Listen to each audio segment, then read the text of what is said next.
person that ran against him, Joe Pinion.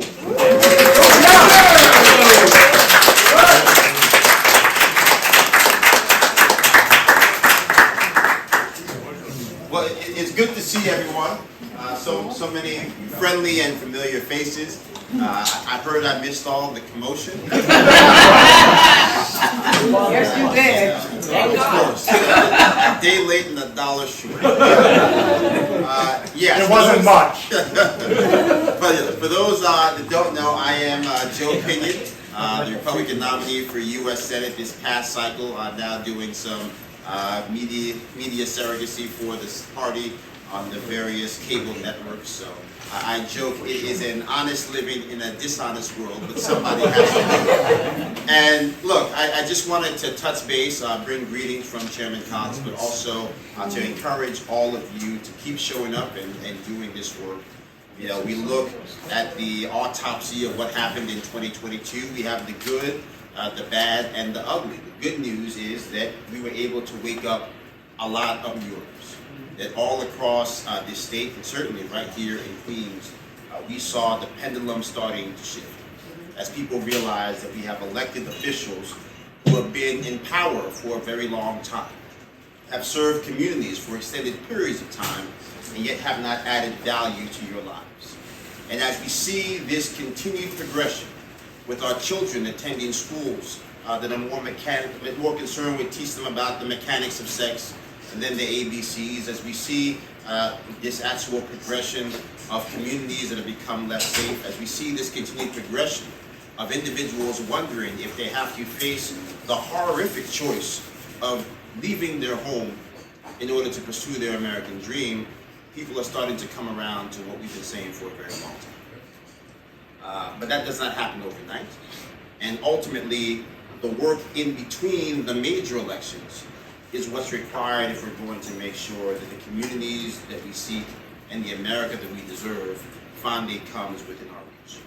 So we see people in this room, many of you, some of you are running for local office. Please, if there's anything that I can do, if there's anything the state party can do to support you in that effort, please do not hesitate to give me a call, to give the state party a call. I have often... I'll give it to you after.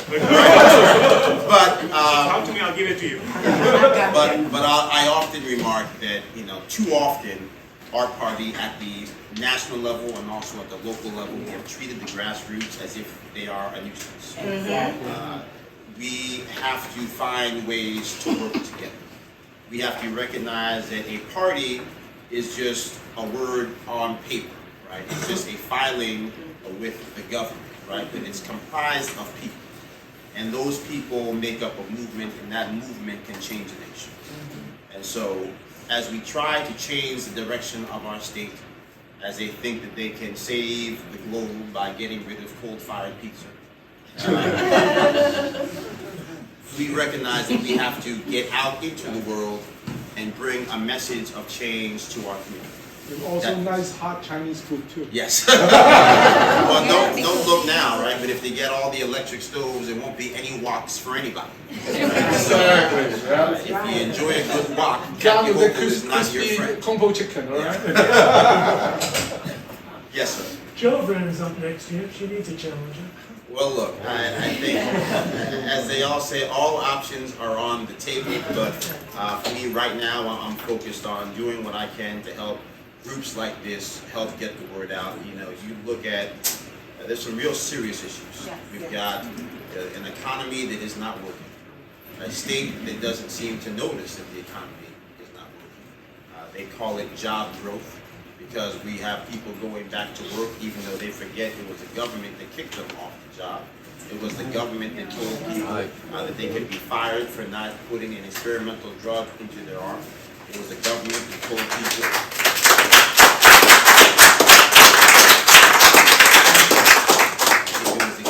that told those teachers and those first responders who in many ways put their life on the line, put their personal comfort on the back burner, that their service was no longer wanted. And so the government keeps finding more and more ways to tell us that they don't care about us, and more importantly, tell us they don't value our values. And so You can't get everyone to agree with you all the time, but you certainly can get people to agree with you one at a time. And that is what rooms like this can do. So I encourage you to go out, talk to your neighbors, not about voting for the next Republican, but informing them about what's happening in their communities. Did you know that they're trying to teach your children about sexually explicit behavior at too young of an age? Did you know that they are trying to make your electric bill more and more expensive because, again, they shut down the nuclear power plant at Indian Point, but meanwhile they're trying to ensure that you have to replace the boiler in the basement? Did you know these things? Because the average New Yorker doesn't know, because how could they? How could they keep up with the scattershot of insanity that comes out of Albany every single day, where they're trying to take all of our local elections and put them in even years or presidential years? That is not somebody who's being a good steward of the public trust. That's somebody who is trying to abuse the public trust in the dead of night. If we know that all politics are local, that what happens on our everyday lives is sometimes more pertinent than what happens in the presidential election, then how are we supposed to have those real conversations about safety, about security, about our schools, when they've shoved them onto a daisy chain of a ballot that's going to end up being 4 pages? We can't. And they know we can't, but they don't care. So these are the times when we look to people like yourself to volunteer to run for office, to volunteer to knock on doors, and help spread a message of hope, and help spread a message of engagement and just encouragement for people who feel as if they've been left behind. And you'd be surprised that, as my grandfather told me a long time ago, the road to yes often includes a maybe. And so if we can start with those maybes, that's a powerful place to be. And so obviously I want to leave some time for any questions, but again, just there's some things that are happening right now that are not good. Right? They're trying to push through a reparations bill to say that New York State owes billions for slavery and all manner of inequality, even though I'm not sure if you know, New York's not really a slave state. They skip that in civics class because they don't want people to know their history. They don't want people to know civics.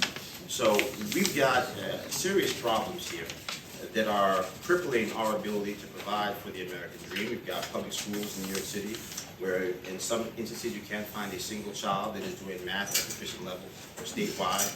We have 60% of our children not reading at grade level. What future can our children have if they cannot actually read the name on the ballot, but they're sure as hell going to tell you which person on the ballot to vote for? It's the person who's going to keep you not being able to read those names on the ballot. So if we are to be a free society, free people have to be educated, and free people have to have the right to defend themselves. And every single day, we find that these people on the far left, they are trying to take away our right to defend ourselves. They're trying to take away our right to educate our children. So that's the task. It seems great, but it's quite achievable if we lean in, not in the name of our party, but in the name of our values, because if we get people to buy into our values, then the enrollment in the party will surely follow. So with that, I know that I saw some hands up there. Just wanted to thank you so much for that race you ran against Chuck Schumer. You did. You came from nowhere and put on a tremendous battle. Well, I appreciate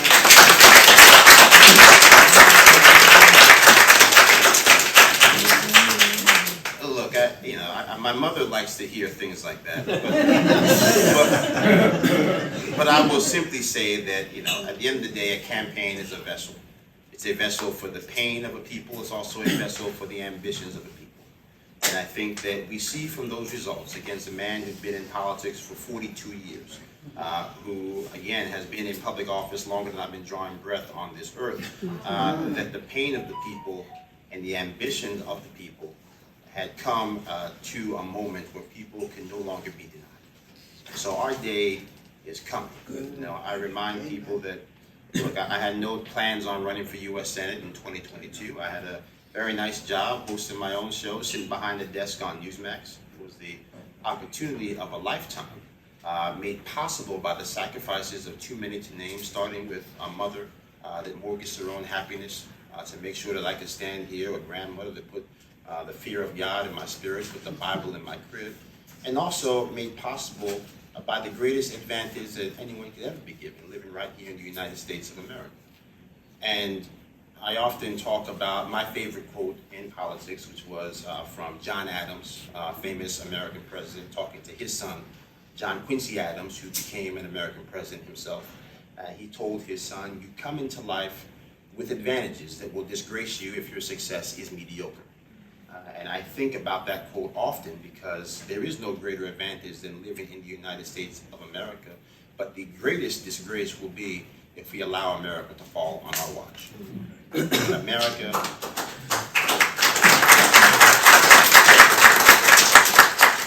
America is bigger than just the names on the ballot. America, like a party, is comprised of the people that call this great nation home. We need to reaffirm those bonds. We need to strengthen those bonds of affection with our neighbors once again.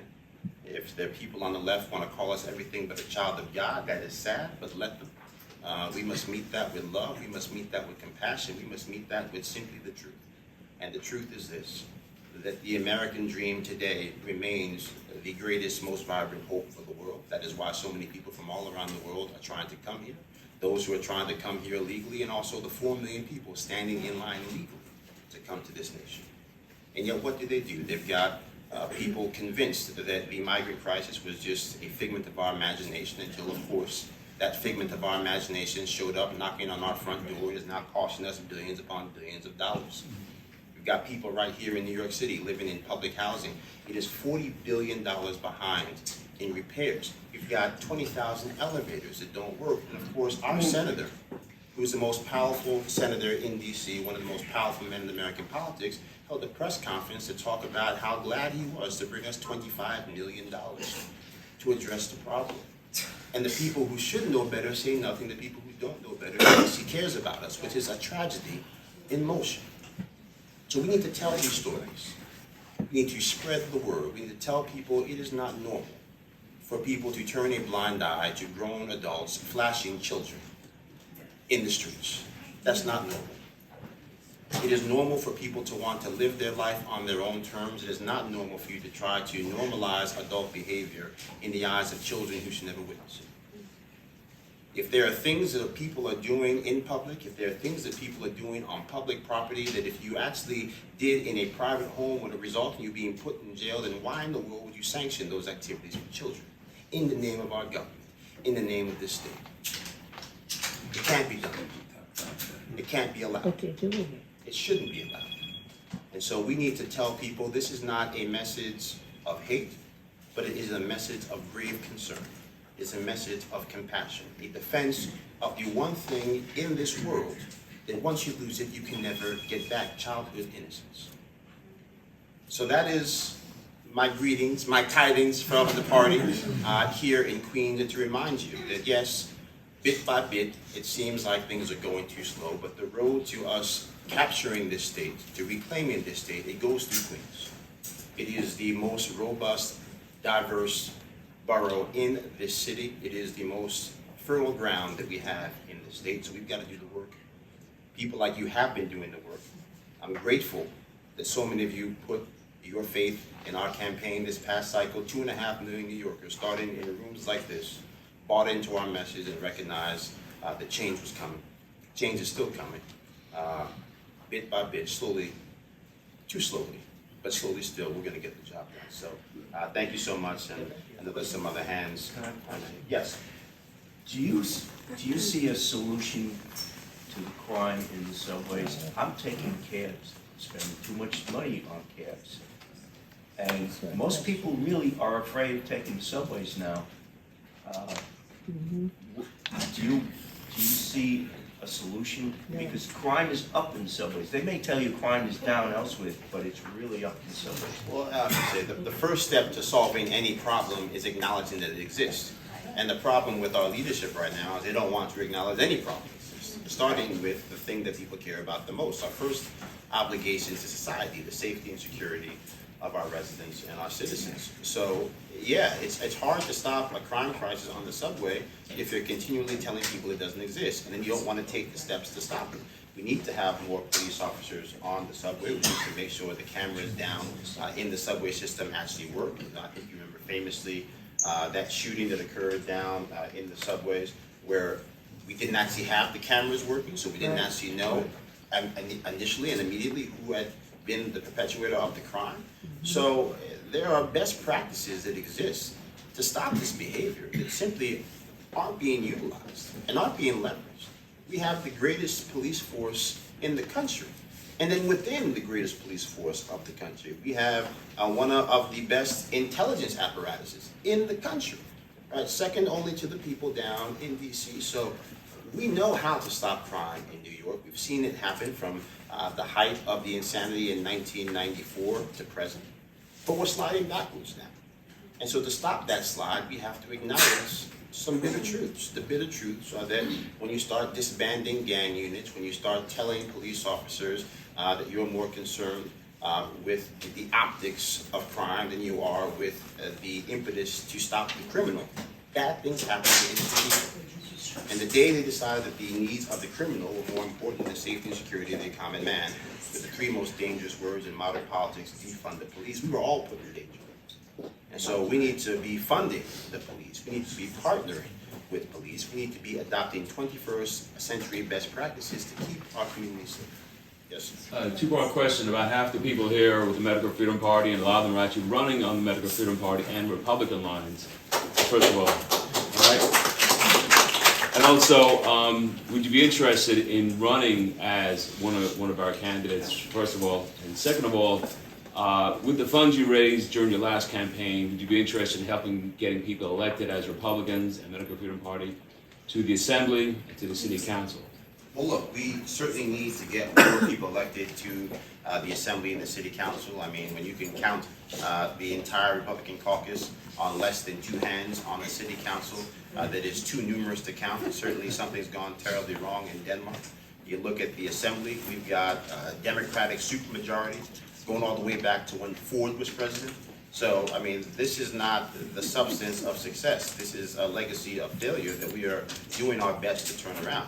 To the substantive issue, money we raise for the campaign specifically, most of it is gone, palm cards and ads and all the other stuff, right? We do have some limited resources left over, and again, happy to do what we can with what we have left over to be of service and also to help. So certainly reach out to me and also the state party. But yeah, we've got to do better, again, empowering the grassroots. Again, I don't get to tell you what to care about, and I certainly don't get to tell you to vote for my issues in the name of the things that make it my issue, right? So we need to recognize that the reason why more and more people are turning to the Republican Party, the reason why there are even Republicans who are listening to what RFK has to say in this presidential cycle is because there are some ignored realities about what happened here. That we should be doing everything humanly possible to keep people safe. But the notion that asking a question about the substances we put in our body should be verboten is insane. It is an affront to this country that we love, that was built on the principle of freedom of speech. That we have a scientific community that is predicated on the notion of the scientific method, which requires that we ask questions and then set about putting forth scientific studies in order to address and answer those questions. You come to a conclusion that allows people to make the best decisions they can for themselves and their family. I mean, we had Jerry Nadler the other day. I think perhaps maybe he's right behind Joe Biden taking leave of his actual senses when he said that we should have mandated that we had masks on the faces of 2-year-olds. When everybody knew, including the people that were pushing the vaccines and pushing the masks, that we didn't need masks on the children, that in many ways we needed to have masks on the adults, because the children were not ground zero for that virus that we were dealing with, right? So everywhere you look, they are pushing orthodoxy, they're not pushing science. Everywhere you look, they're trying to push a narrative that takes us further away from the things that most people are concerned about. Do I have the freedom to do with my body what I choose? Do I have the ability to still self-determine the financial freedom and security of my family? Inevitably, the answer becomes no. It can't be yes when you're trying to force people to basically get rid of the gas hookups to their buildings, which makes their life more expensive, to change the boiler, which makes their life more expensive, to convert to solar panels that don't have the robust power required to power a 21st century world, to have an entire fleet of buses that are going to be powered by electricity, as if we actually have an electric grid that can support powering all of those things. We saw what happened down in Virginia this past year, back in 2021, all those people stranded on I-95. What happens when all the rescue vehicles are powered by electricity and we've got a snowstorm? I can tell you what happens, people die. All right, so we can do two things. We can be forward-looking. We can embrace a global multi-trillion-dollar opportunity presented by renewable energies, but we can also deal with reality that if you recognize Americans are struggling, and in particular, if you recognize New York has become an expensive place to live, then we should not be focused on making it even more burdensome, even more expensive. So, yes, long story short, anything I can do to help, anything that the party can do to help, certainly let me know. In the future, I think, yes, the more lines that we have and the more ways that we can differentiate our candidates from the nonsense that people are putting forth, I think those are always options that we should be exploring. And again, working together as a movement to figure out how many lines we need, what district we need certain lines in, and how collectively we can go about doing exactly what you said, winning more seats on city council and winning more seats out of their assembly. Yeah. On both the national level and the state level, I think election integrity has become a very serious issue. I mean, without election integrity, all the work that you described earlier could easily go out the window. So if you take a look at the Heritage Foundation Election Integrity Index, you'll see that New York is 43rd place among the states with a score of 46. You would not be proud if your child got 46 on a test. So is anything being done about election integrity? Well, the short answer is not enough. I think you talk about the score, it's worth noting. New York habitually over-indexes for many things bad and under-indexes for many things good. Yeah, I think it's a real problem. I think that we should be looking at ways to clean up the rolls. When you've got people on the voter rolls that were alive when Abraham Lincoln was president and they're still active voters, something has gone terribly wrong. I would like to meet with those voters in person. We should have a day here in New York and we should honor them. We should, roll them out in the wheelchair. If they're not in a wheelchair, I want to know what exactly they're eating on a daily basis so that I can be so vibrant. So, look, I think in a serious way, certainly that is the exception, not the norm, but it does highlight a real problem, that we do need the voter rolls to be clean. We do need to make sure, and that's the priority. And clearly, it's not the priority. The priority here is not to clean up the voter rolls, but find out how we can get people who are not citizens to vote. So that's what the city council is trying to do. That's what we're currently in the courts trying to fight, because they don't seem to care about the need to have citizens voting. They don't care about diluting what it means to be a citizen. They're always trying to find ways to inject more problems into a system in desperate need of repair. So yes, I think the state party currently is doing some work to make sure that we're securing the votes of people in our party, making sure that their votes actually get counted. There are certainly organizations all around the state who are doing their part. Certainly Judicial Watch sued the state, and I think they're going to be suing again to make sure that we can clean the roads. So it's certainly not one point of contact that can do that. I think it's the collective group effort from some of these private organizations, the national party, and also individuals like yourself who continue to call into question and raise attention on some of these discrepancies. One or two more questions. What did you think of today's U.S. Supreme Court decision? Well, look, I think for me, it's bittersweet. It's bittersweet because the reality is America is a nation that should be founded on merit. It's also bittersweet because it shows you that after 60 years, we have far too much work left to do. Again, you look right here in New York City, 75% of the black students are not doing math at grade level. But that's not the lead story on CNN tonight. It won't be the lead story on CNN tomorrow. It won't be the lead story on any of the networks I hear on a pretty regular basis. They'll be talking about affirmative action and how affirmative action was gutted, even though any lawyer who's honest will tell you affirmative action wasn't gutted. It simply said that universities cannot use race as the sole deciding factor for admission.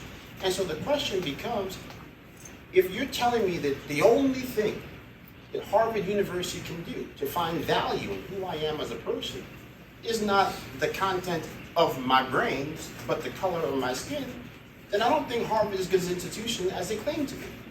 If these people who claim to be the best and the brightest, the intellectual giants of all intellectual giants, can't come up with some type of system that allows us to take into account that we have people who are attending schools of various levels of proficiency, that we have individuals coming from communities that have varied levels of economic proficiency, and that all of that should be put into a context to see the whole person, then maybe we need to talk about eradicating all of these schools, going down to the studs, And why aren't we talking about what leads to us crafting that policy in the first place over 60 years ago? The fact that we do have so much educational deficiency within our secondary school system. We're not addressing any of the underlying issues. There's no real plan to improve the reading. There's no real plan to improve the math. There's no real plan to improve the sciences. So we're not actually preparing the students for being there, and as such, this program, well intended as it may have been, has become not a pathway to success, it has become both a crutch and a ceiling on the ambitions of this nation, for the people who need the ambitions of this nation to work for them the most. So that's my perspective. The Supreme Court did what they needed to do to effectively tell the politicians, do your damn job. Figure out a way to make sure that this country works for everybody, and telling the schools that they're on notice that you no longer get to hide behind the Supreme Court as to figure out how you can compose and you're a student body. You actually have to go out here, roll your sleeves up, and find value in people, not simply the color of their skin. Last question? Yes. Good to see you. Say here, I love the way you speak. I have a question. I don't know if you're familiar with what's Can going you on. speak up, please? I'm trying. My voice is bad. I don't know if you know what was going on in District 13 in the Bronx with the chairman, Michael Rendino.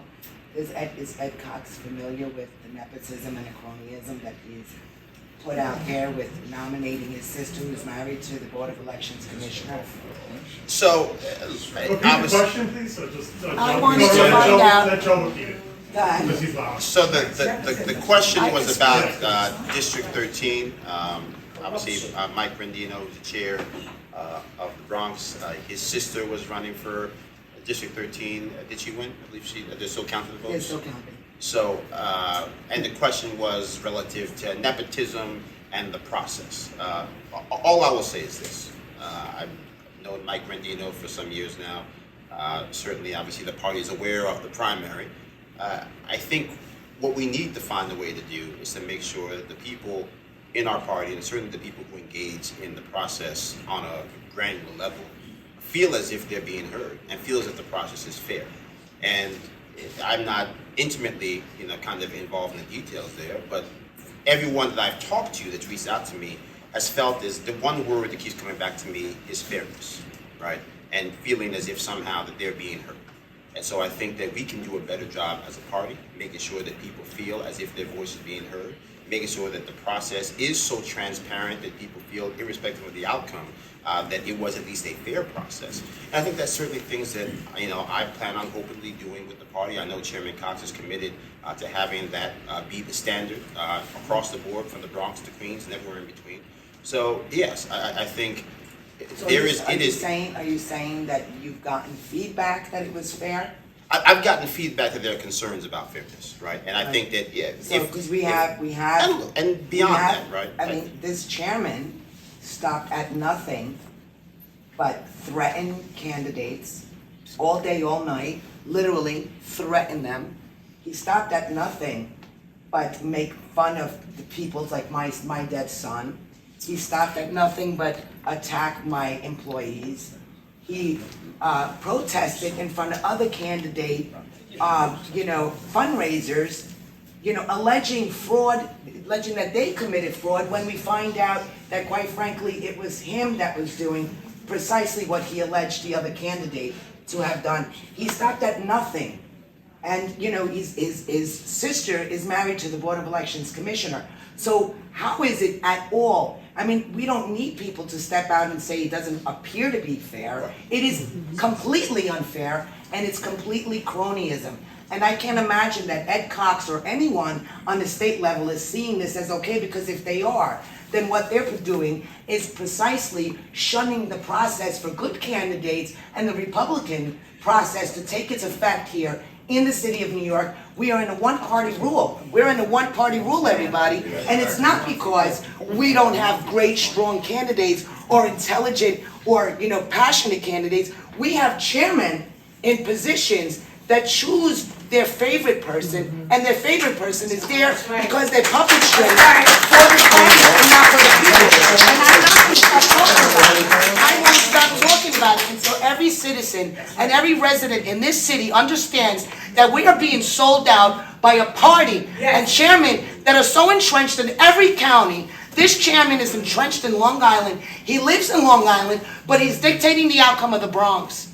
Okay? He's been doing so, and every candidate as far back as when he was running and Tina Forte was running, and good candidates were running, he fought every single one of them. He was the one stabbing them in their back, putting people in their path. He did so with me. Unfortunately for me, I had a great manager right there, the man that's running for against George Santos.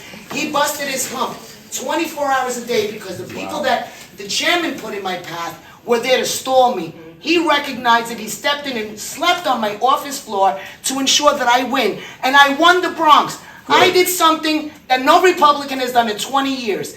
This time around, we have a chairman that was more eager to put his sister there, who is doing nothing more than opening the doors for nepotism and cronyism across the board as a puppet on the strings while we all suffer. We will suffer with these party rulers because they're only interested in themselves. I'm here today and I will go across the state. I'm not shutting up. I promise God it will be about people and it will be about God. Good job. These people here are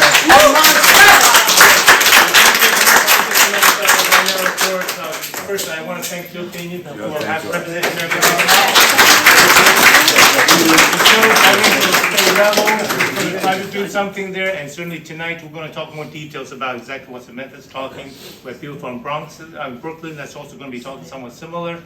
But before we get to them, first I just want to thank you again. Yeah, no, thank you so much. And again, obviously, just to that point, right? At the end of the day, right? People are people, right? We have to find ways as a movement, right? I always say there is the party and then there is the movement, right? And the movements, the job of the movement is to be the conscience of the party, right? And so at the end of the day, all we can ask of you is to do what is on your conscience.